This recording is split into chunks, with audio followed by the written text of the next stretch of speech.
अस्सलामुअलैकुम वरहमतुल्लाहि वबरकातुहू। मेरे अज़ीज़ साथियों, हमें नमाज़ों की पाबंदी करनी चाहिए, झूठ से बचना चाहिए, गीबत नहीं करना चाहिए, गाली नहीं देना चाहिए, अल्लाह की इबादत करनी चाहिए, कुरान शरीफ की तिलावत करनी चाहिए।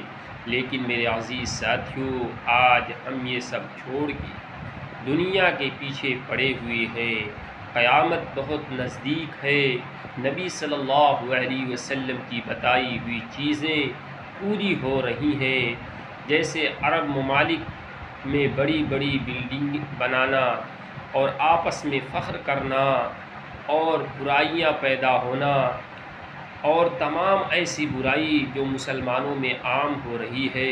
नबी सल्लल्लाहु अलैहि वसल्लम का फरमान है कि क़यामत के नज़दीक गाना बजाना